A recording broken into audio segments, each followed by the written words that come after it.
Good morning बच्चों। Good morning sir. Good morning. Good morning sir. Good morning sir. Good morning. आवाज आ रही clear? Yes sir.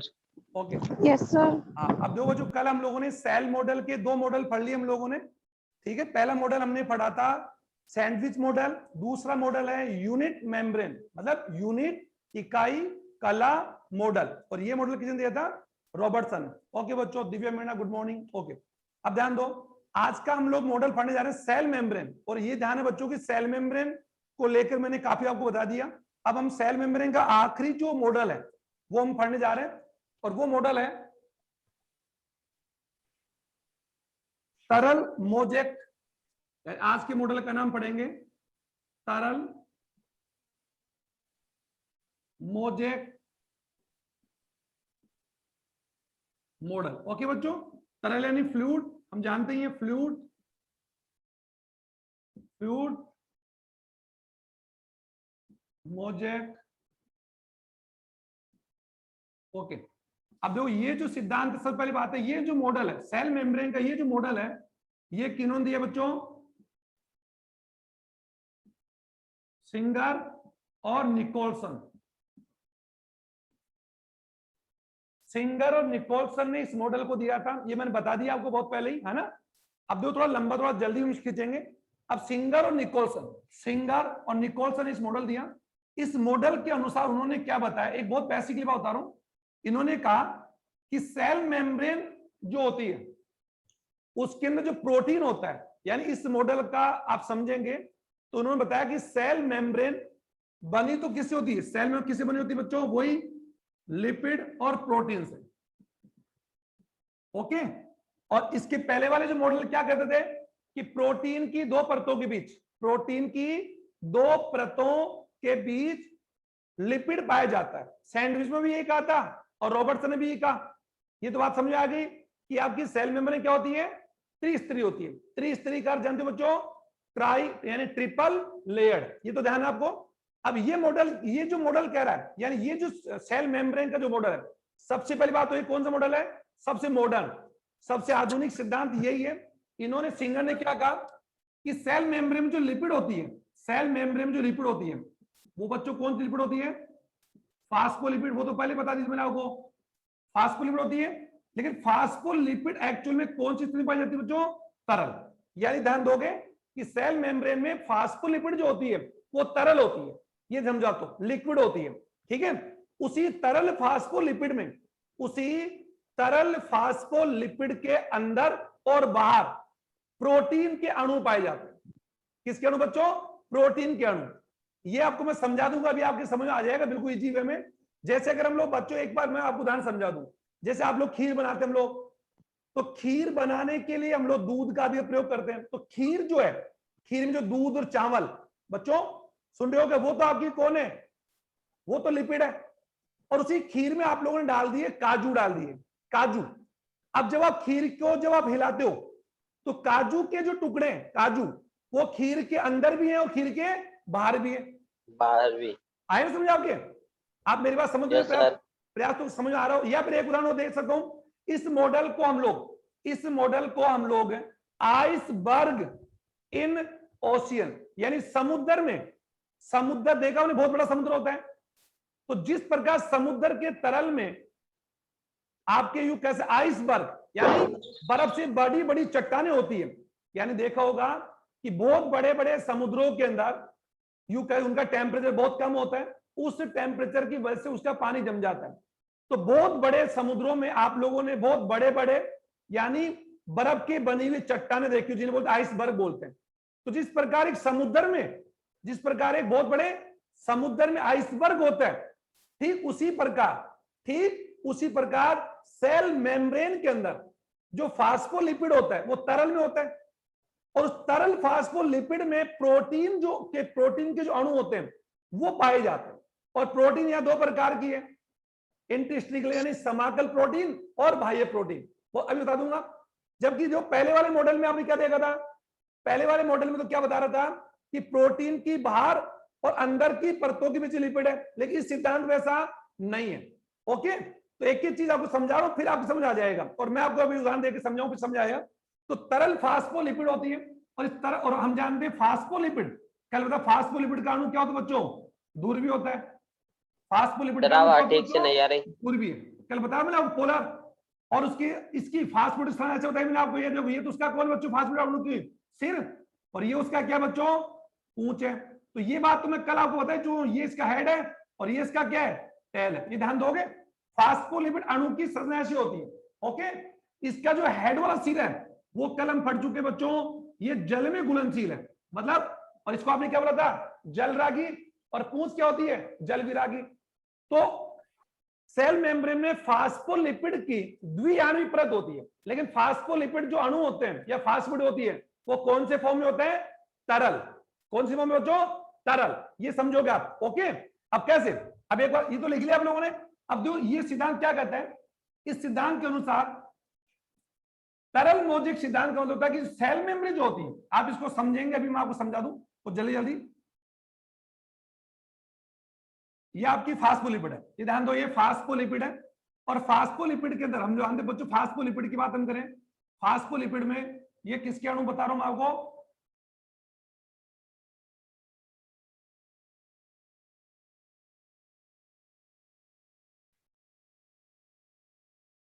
ये तो कई लोग बच्चों, ये तो आ ही जाएगा आपको, या आ रहा समझ आपके? ये किसके अणु है? फास्फोलिपिड के। ओके, और ये थोड़ा इसको इधर ले लेते हैं। और फास्फोलिपिड के अणु में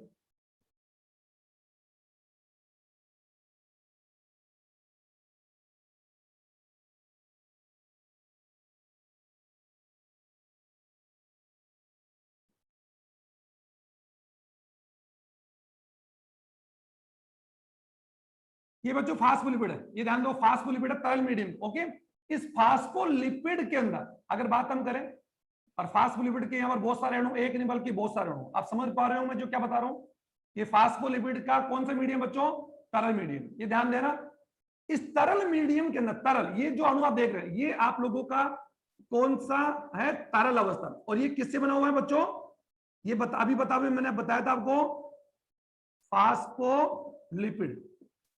और फास्फोलिपिड के अणु का ये कौन सा भाग है? सिर, पूंछ, सिर, पूंछ, सिर, पूंछ, सिर, पूंछ। ये तो समझ आ रहा है आपके?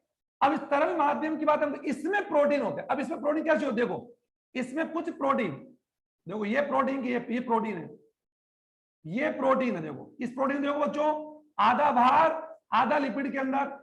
इस प्रोटीन को देखो, इसको देखिए, ये प्रोटीन देखो, ये बच्चों ये प्रोटीन देखो, और इस प्रोटीन को देखो आप, इसको देखो बच्चों, इस प्रोटीन को देखो आप, ये आर पार है बिल्कुल, यानी अंदर से बाहर। थोड़ा आगे और ले सकता हूं, आगे और ले सकता हूं, आप लोग समझ में आ रहे हो तो ये लोग।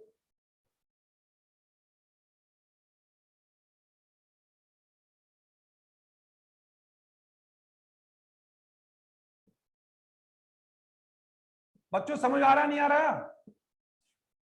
और ये देखो ये, ठीक है। अब देखो थोड़ा सा मार्क दिखाई सबको दे रहा है क्या? दिखाई दे रहा है सबको? प्रशांत, इसमें आप क्या देख पा रहे हैं?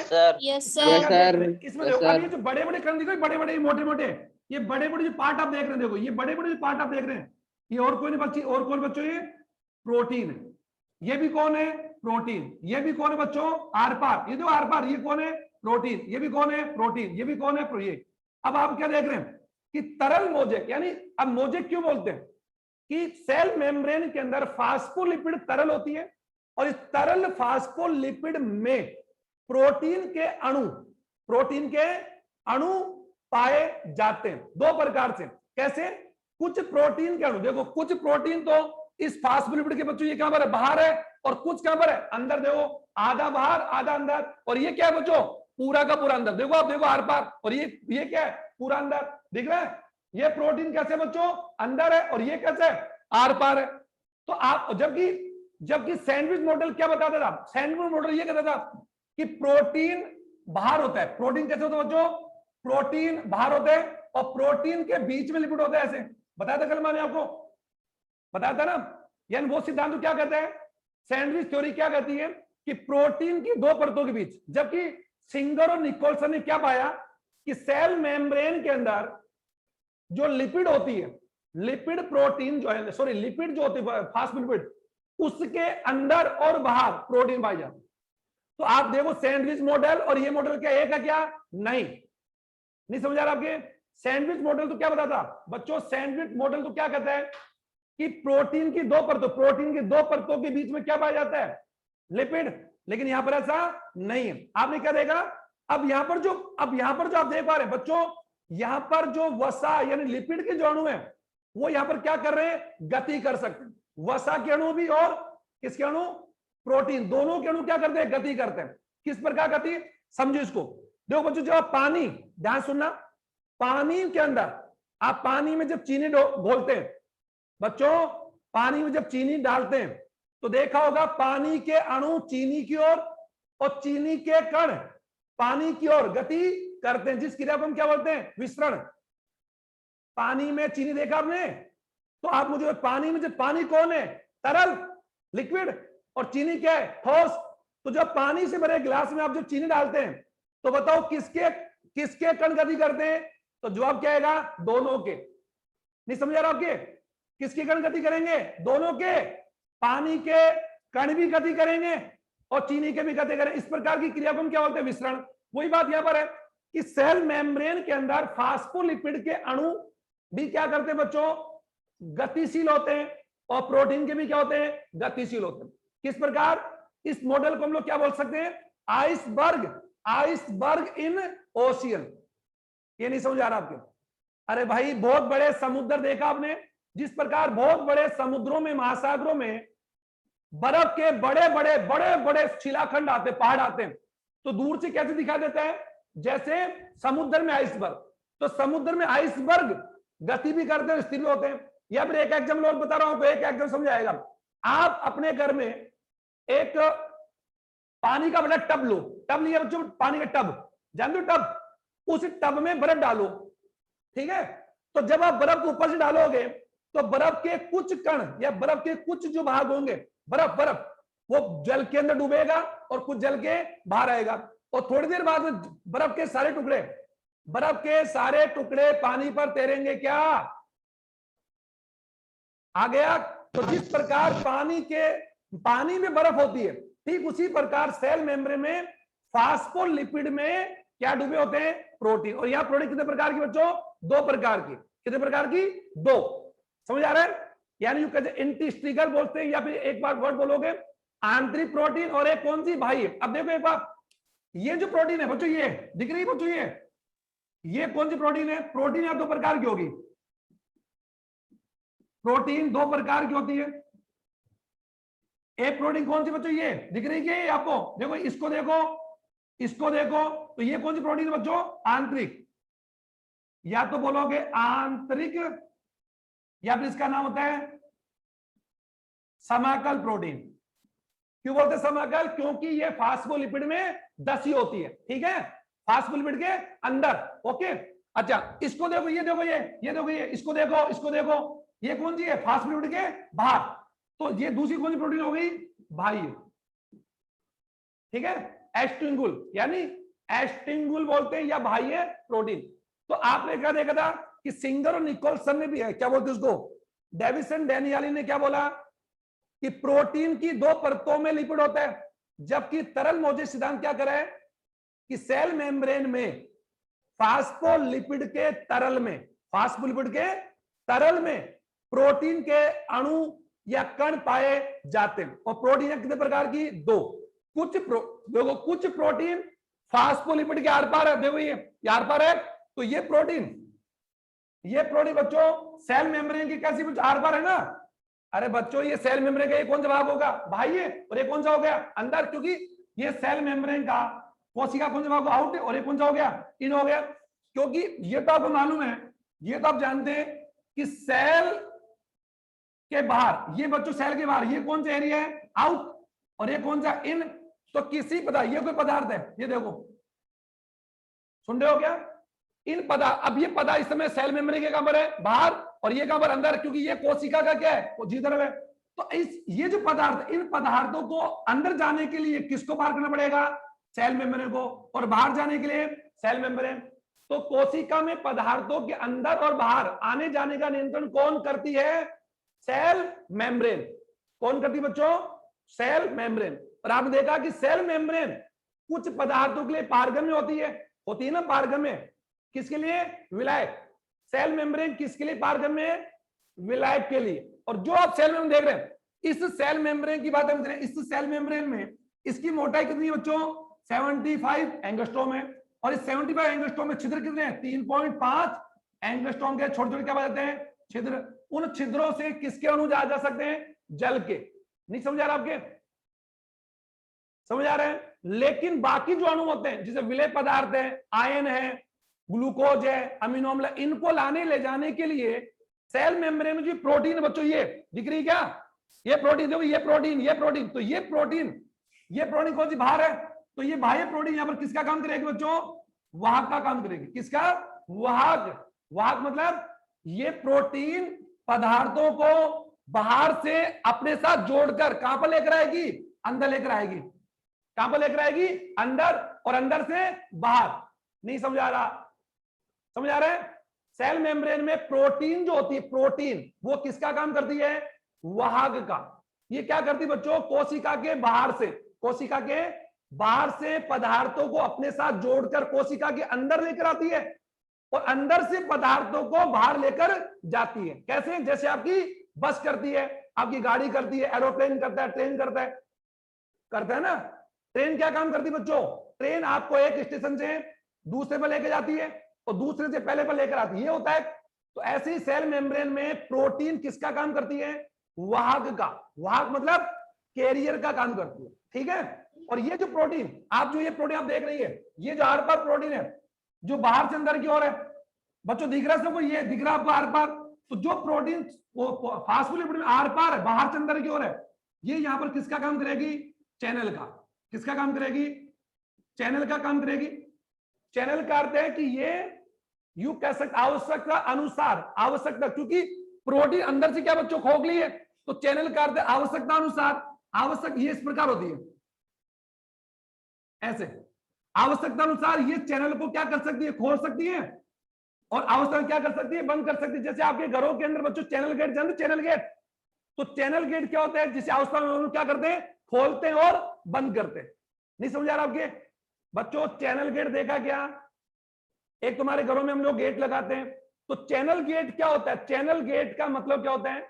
जिसे आवश्यकता अनुसार गेट दरवाजों को ज्यादा और कम खोला जा सकता है। देखा ना आपने? चैनल गेट अपने घरों में लगे होते हैं, स्कूल में लगे होते हैं, बैंक में लगे होते हैं।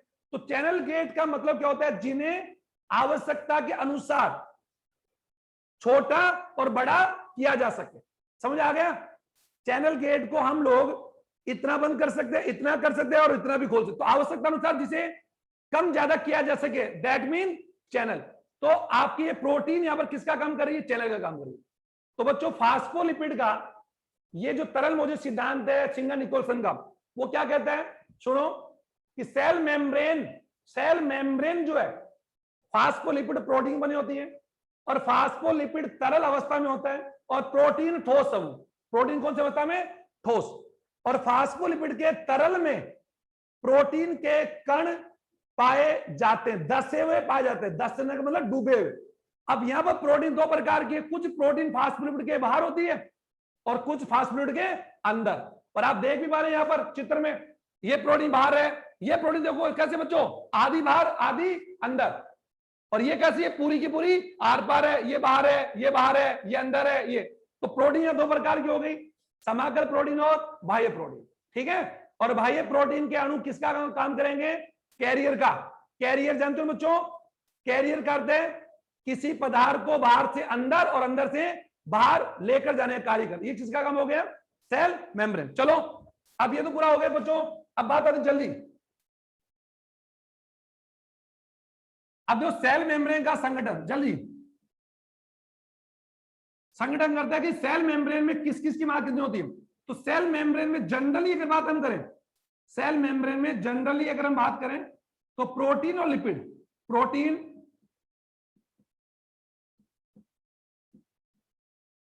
लिपिड साथ कुछ मात्रा में क्या होता है बच्चों? कार्बोहाइड्रेट्स। ओके, कार्बोहाइड्रेट होते हैं। तो प्रोटीन की मात्रा सेल मेम्ब्रेन में लगभग अगर बात हम करते हैं 60%, और लिपिड की मात्रा की बात हम करते हैं लगभग 40%, लगभग। ओके बच्चों, समझ आ रहा है कि सेल मेम्ब्रेन ज्यादातर किससे बनी होती है बच्चों? लिपिड और प्रोटीन की।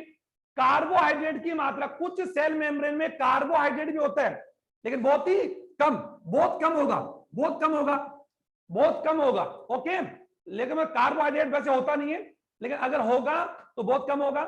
और ये कार्बोहाइड्रेट क्या काम करती है बच्चों? सेल मेम्ब्रेन पर पाई जाती है। और इसी कार्बोहाइड्रेट का मेन काम होता है कोशिका को पहचानना। किसको पहचानना? कोशिका को पहचानना, या कोशिका झिल्ली की क्या करना? रक्षा करना। क्योंकि कार्बोहाइड्रेट से ही कोशिकाओं को पहचाना जाता है। अब ये जो कार्बोहाइड्रेट है, ये कार्बोहाइड्रेट एक्चुअली बात हम करें, ये प्रोटीन और लिपिड दोनों से जुड़ा होता है। प्रोटीन दोनों जुड़ा होता है, और प्रोटीन से जुड़कर, प्रोटीन जुड़ तो क्या बना लेगा? ग्लाइकोप्रोटीन बना लेगा। और लिपिड से जुड़ के क्या बना लेगा? ग्लाइको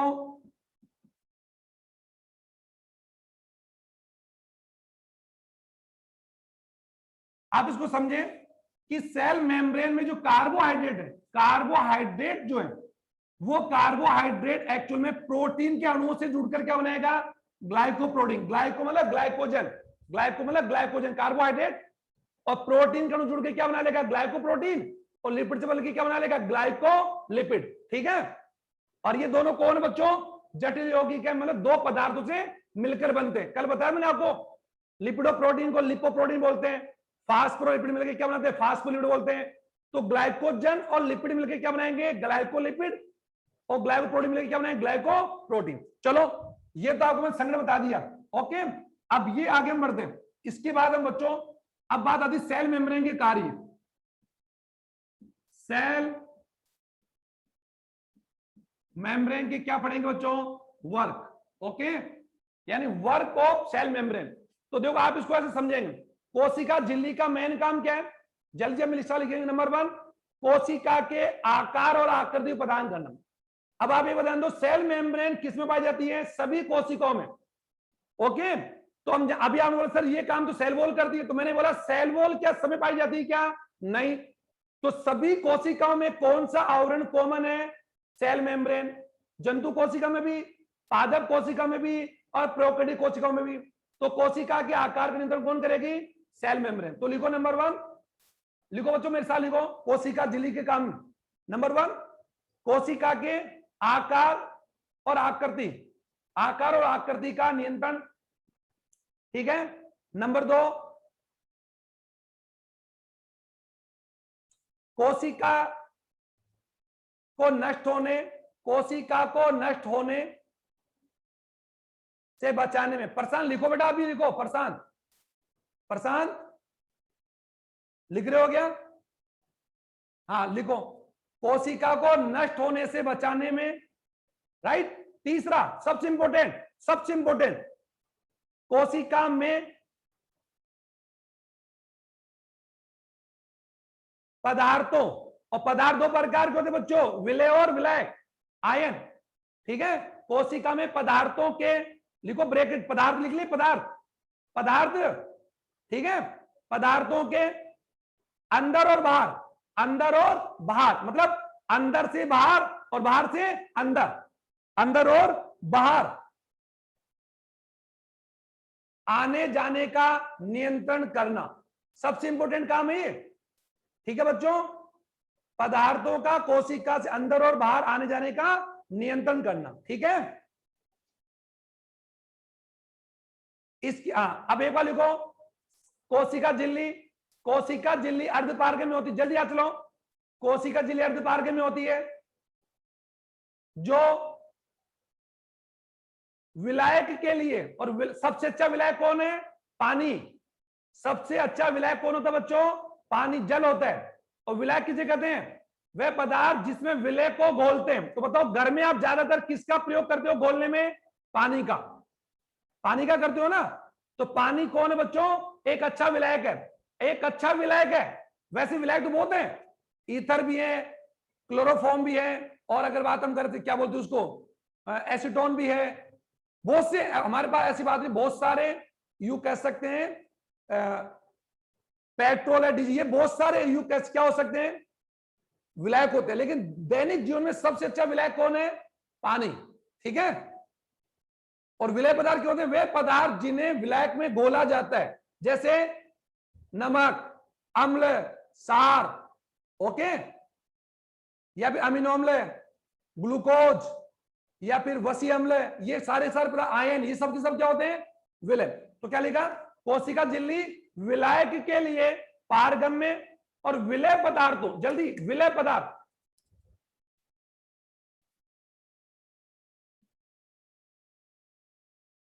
विलय पदार्थ, विलय पदार्थों के लिए क्या होती है बच्चों? अपारगम्य। ठीक है।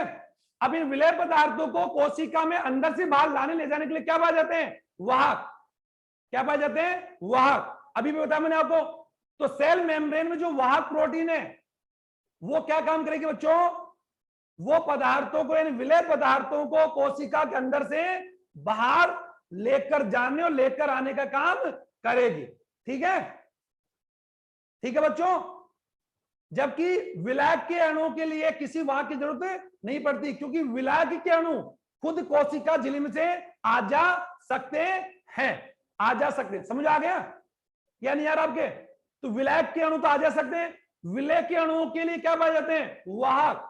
और ये वाहक का काम, ये वाहक क्या काम अभी बताया मैंने आपको। ऐसे बच्चों अभी बताया मैंने आपको। देखो ये अगर आप, बस कॉमन सी बात है, ये अगर आप लोग देखो, ये अगर आपकी सेल मेम्ब्रेन है, ओके, तो ये सेल में कौन सा एरिया? आउट। और ये कौन सा? इन। तो सेल में, अभी थोड़ी देर पहले बताया, सेल मेम्ब्रेन के अंदर, अभी मैं बताया था कि सेल मेम्ब्रेन के अंदर बच्चों क्या लिपिड होती है ना, और उस लिपिड में कौन बच्चों? प्रोटीन। देखो ये प्रोटीन, ये देखो ये देखो ये प्रोटीन। ऐसे अब तो समझ जाओ आप, ऐसे होते हैं प्रोटीन। अब तो समझ आ गया, ऐसे होते हैं ना। अब क्या होगा कि इन सेल मेम्ब्रेन के अंदर से ये किसके अणु बच्चों? ये किसके अणु? जल के अणु है। तो जल के अणु खुद आ जा सकते थे, जल के अणु तो खुद आ जा रहे हैं। जल के अणु तो आराम से आ जा सकते हैं, आ रहे हैं ना। जल के अणु तो खुद आ जाएंगे। लेकिन विलय पदार्थों की बात हम करें, जैसे कि अगर बात हम करें ग्लूकोज की, अमीनो अम्ल की, इन बड़े अणुओं को लाने के लिए यहां पर क्या पाई जाती है बच्चों? प्रोटीन। तो ये क्या करती है? प्रोटीन क्या करती है? इन विलय अणुओं को अपने साथ जोड़ती है, और जोड़कर फिर अंदर लाकर विलय पदार्थ को छोड़कर वापस चली जाती है। तो आपकी जो प्रोटीन है, सेल मेम्ब्रेन में जो प्रोटीन है बच्चों, वो स्थिर है या गतिशील है? प्रोटीन के अणु बच्चों स्थिर हैं, फिक्स हैं, या गति करते हैं? गतिशील। गति करते हैं। और गति किसके लिए करते हैं? पदार्थों को लाने और ले जाने के लिए। ऐसे को आप क्या बोलोगे? वाहक। तो प्रोटीन यहां पर किसका काम कर रही है? वाहक का। ठीक है। और ये सारा काम किसका हो बच्चों? सेल मेम्ब्रेन का। क्योंकि प्रोटीन किसका है? प्रोटीन किसका है? सेल मेम्ब्रेन का। तो सेल में, जैसे मैंने आपको कहा आप हाथ से लिख रहे हो, तो लिख तो हाथ रहा है, आप हाथ से लिखते हैं, लेकिन काम किसका? ये आपका। तो आपकी बॉडी में जो भी ऑर्गन काम करते हैं, वो काम एक्चुअल में किसका कहलाता है बच्चों? आपका कहलाता है ना। अरे जैसे आप लोग खाना खाते हैं, तो खाना खाने का मतलब है, खाना तो आपने खाया, लेकिन खाया किससे? हाथ और मुंह से खाया। तो आप लोग जब खाना खा लेते हैं और आपकी मम्मी पूछती है, आप लोगों ने कोई भी घर के अंदर कोई सामान है खाने का, और आपकी मम्मी ने बोला कि मेरे से बिना पूछे नहीं खाओगे। अब मम्मी चली गई काम से, आपने पीछे से वो घर में जो मम्मी ने जो आपके लिए लड्डू रखे थे, मम्मी ने मना किया, उस लड्डू को या आपने खा लिया, राइट। अब खाने बाद जब मम्मी वापस घर आती है और पूछती है कि लड्डू कहाँ गए, तो आप बोलोगे मैंने तो नहीं खाया। तो आप क्या बोलोगे? मम्मी मैंने नहीं खाया, मेरे हाथ ने, मेरे मुंह ने खाया। तो बात सही होगी क्या? डांट किसको पड़ेगी? हाथ को पड़ेगी या मुंह को पड़ेगी? आपको पड़ेगी? हमको। आपको पड़ेगी। क्यों पड़ेगी? क्योंकि काम तो आपने तो किया, आपके हाथ को ये करने के लिए किसने कहा? आपने कहा। अब तो आ गया। तो सेल मेम्ब्रेन में प्रोटीन जो काम करता है वो किसका काम होगा? सेल मेम्ब्रेन का। तो इंपॉर्टेंट काम क्या है कोशिका का, झिल्ली का? पदार्थों को अंदर और बाहर आने जाने का नियंत्रण। ओके बच्चों, ठीक है। इसीलिए सेल मेम्ब्रेन को हम क्या बोलते हैं? अर्धवाहक। चलो ठीक है, ये काम हो गया। अब जल्दी, अब देखो, ये अभी अभी आपने देखा कि ये आपकी कोशिका है,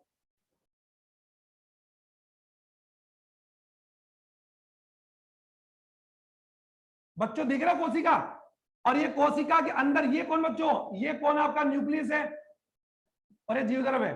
अब बात आती है ये कोशिका के ये कौन सा भाग आउट और ये कौन सा इन। अब मैंने आपको कहा कि कॉमन सी बात है। अब ये पदार्थ देखो, ये कौन बच्चों पदार्थ है, कोई भी अणु है, जैसे ये देखो दिख रहे बच्चों आपके। अब पदार्थों के अणु